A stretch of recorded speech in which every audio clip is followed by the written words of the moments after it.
Number 10. Chimney sweep children. In the 1700s and 1800s, a poor child's job in England might be getting shoved headfirst into a narrow tube of soot. Chimney sweeps needed someone small enough to climb inside and scrape the chimney clean, so they used children, some as young as 4, often bought from orphanages or desperate parents. The chimneys were sometimes only 9 inches wide. When a child got stuck, the solution was sometimes to light a small fire underneath to motivate them to keep climbing. The kids climbed with bare elbows and knees, scraping against the brick until their skin bled. To harden a new boy, masters would sometimes rub their raw skin with brine. The ones who got stuck and couldn't move died of suffocation, wedged inside a brick tube, but the soot caused a specific type of scrotal cancer, so common it was named chimney sweeps cancer. It was the first occupationally linked cancer ever discovered. A surgeon made the connection in 1775, but the practice continued for another century. The options were suffocate fast, burn fast, or get cancer and die slow. The few who survived grew up with curved spines and damaged lungs. England didn't ban using children as sweeps until 1875. Mechanical brushes had existed for decades, but children were cheaper. Number 9. Number 4. The teething syrup of death. It's 1885. Your baby won't stop screaming. A neighbor hands you a bottle of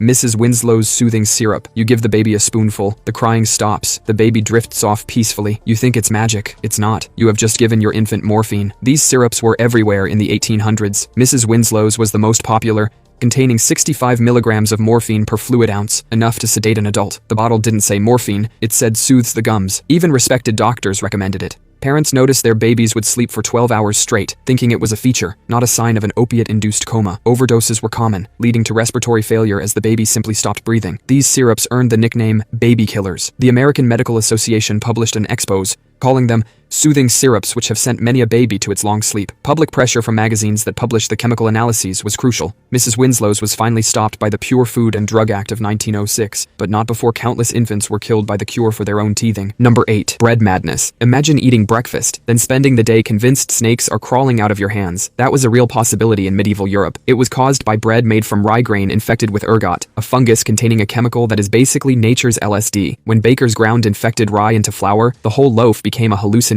delivery system. First came a burning sensation called St. Anthony's fire. The fungus constricts blood vessels so severely that circulation is cut off, causing gangrene. Limbs would turn black, mummify, and fall off. Then came convulsions and hallucinations. Entire villages would erupt, with hundreds of people writhing in the streets. Some historians believe the dancing plague of 1518, where people danced until they died, was ergot poisoning. The Salem witch trials might also have been ergot. The symptoms described by the bewitched girls, convulsions, pinching sensations, and visions, are remarkably consistent with ergotism. The entire hysteria may have started because a wet harvest produced bad bread. The fix was simple: don't eat moldy grain. But for centuries, a bad loaf of bread could lead to mass hallucinations, lost limbs, and witchcraft executions. Number 7. Crinoline cage fires. In the 1850s, women were dying because of their skirts. In a your dress just caught fire and now you're trapped inside a metal cage way. The crinoline was a giant hoop skirt, sometimes up to 6 feet wide, held up by a cage of steel hoops. Women had to learn to navigate doorways sideways, and their massive skirts were a constant hazard, knocking over furniture and candles. Everything in the 1800s was lit by open flame, fireplaces in every room, candles everywhere, and women were required to wear enormous fabric tents next to them. The skirts would brush against a flame and catch instantly. The cage held the fabric away from the body, creating a chimney effect. Air rushed in from below, feeding the flames and turning the skirt into an inferno in seconds. The metal cage didn't burn, it just stayed there, trapping the woman inside a ring of fire while the fabric burned around her. It was a decorative prison that doubled as a furnace. Between 1850 and 1860, over 3,000 women died this way in England alone. One famous dancer, Emma Leavery, refused to treat her costume with fireproofing chemicals because she thought it would ruin the look. Her dress caught fire during a performance. She died 8 months later from her burns. Doctors wrote about this constantly. Newspapers ran warnings. Everyone knew this was happening, yet women kept wearing them for 30 years. Number 6. The swill milk scandal. In 1800s New York, you could buy milk that was watered-down garbage juice with chalk mixed in, and it was killing thousands of kids. Some dairy owners kept their cows next to distilleries, feeding them nothing but the hot, nutritionally worthless grain slop left over from making alcohol. The cows were kept in horrific, filthy conditions, often sick and covered in sores. The resulting milk was thin, bluish, and watery. So, the sellers got creative. They added chalk and plaster to make it white, and eggs or even animal brain matter to thicken it up. To mask the foul taste, they added molasses. Back then, formula didn't exist. If a mother couldn't breastfeed, this milk was the only option. Thousands of infants were being fed this toxic, chalk-filled swamp water. In New York City alone, an estimated 8,000 children died every year from this contaminated milk. The public was horrified when a journalist published illustrations showing the disgusting conditions. Because of the outcry cry, milk inspection laws were finally passed, pasteurization became standard, and the swill dairies were shut down. Number 5. The doctor's dirty hands. In the 1840s, going to the hospital was a coin flip. Heads, you survive. Tails, the doctor kills you. Not in a dramatic way, but in a, he just came from an autopsy and didn't wash his hands kind of way. Doctors would perform an autopsy, then walk straight into the maternity ward to deliver babies. Same hands, no washing. Sometimes they'd just wipe them on their coats. In some hospitals, up to 1 in 3 women died from infection after giving birth. This childbed fever caused high fever, severe pain, and near certain death. It was accepted as a tragic but unavoidable risk of childbirth. Then a doctor named Ignaz Semmelweis noticed that wards run by doctors had far higher death rates than wards run by midwives who weren't doing autopsies. He told his colleagues to wash their hands with a chlorine solution. Death rates dropped from 18% to 1%. You'd think he'd be a hero. Instead, doctors were furious. They believed their high social status made them inherently clean. The suggestion that they were carrying cadaverous particles was a personal insult to their honor. They rejected his findings, mocked him, and got him fired. Semmelweis eventually had a mental breakdown and was committed to an asylum, where he died 2 weeks later from an infection.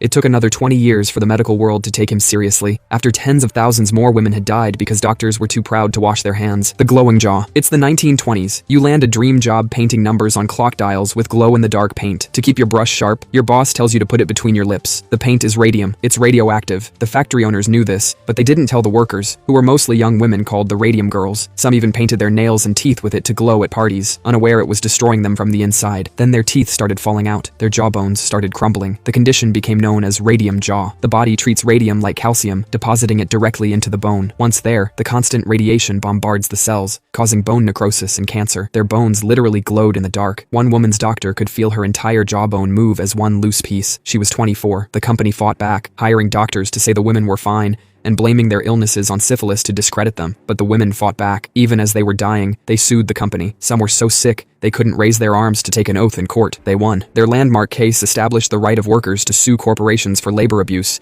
and directly led to stronger workplace safety regulations. Number 3. The Fire Trap Theater. The Iroquois Theater in Chicago opened 5 weeks before disaster struck. The owners called it absolutely fireproof in their ads. On December 30th, 1903, 602 people died there. During a packed show, a stage light caught a curtain on fire. The theater was so new it lacked a sprinkler system, fire alarm, or telephone. The staff had no fire training. The asbestos fire curtain, meant to protect the audience, snagged and failed to drop, allowing a fireball to erupt over the crowd. But the doors were the real killer. They all opened inward. When 1,900 people panicked and rushed the exits, they pushed against the doors. The crowd behind them kept pushing, and the doors couldn't open. People were crushed in piles. Some exits had unfamiliar European locks. Others were hidden by curtains or even chained shut by staff to stop people from sneaking in. Hundreds of people died just feet from an exit they couldn't open. After the fire, cities passed laws requiring exit doors to open outward. The push bars on every emergency exit today exist because of this fire, a direct result of the 602 people who couldn't get out. Number 2. The wallpaper that watched you die. Picture a fancy Victorian bedroom with gorgeous deep green wallpaper. You're living the dream. You're also being slowly poisoned. That beautiful green wallpaper was made with arsenic. The pigment, Scheele's green, was a copper arsenite compound. A single roll of wallpaper could contain enough arsenic to kill dozens of people. When the wallpaper got damp, which in England is basically always, mold would grow on it. The mold would metabolize the arsenic and release it as an invisible, odorless gas that you breathed in all night. The symptoms were a mystery illness, headaches, nausea, weakness. Doctors were baffled, often examining sick patients in their beautiful green bedrooms, completely unaware they were standing in the cause of the illness. Napoleon Bonaparte is thought to have been poisoned by arsenic wallpaper during his exile. Tests on his hair found arsenic levels 38 times higher than normal. Doctors raised alarms as early as the 1830s, but the wallpaper industry claimed the science was wrong. One manufacturer literally ate arsenic in front of journalists to prove it was safe, likely consuming a non-lethal form. The stunt worked, and the public remained convinced. Children were especially vulnerable, as nurseries were often decorated in bright greens. Arsenic wallpaper wasn't phased out until the late 1800s, after decades of denial and death. Number 1. A toothache of doom. A toothache today is an annoyance. A few hundred years ago, it could kill you. A deep cavity allows bacteria to form an abscess in your jaw. Before antibiotics, that infection had nowhere to go. It would spread, eating through your jawbone and into the soft tissue of your neck. In a condition called Ludwig's angina, the infection fills your throat with pus until you suffocate,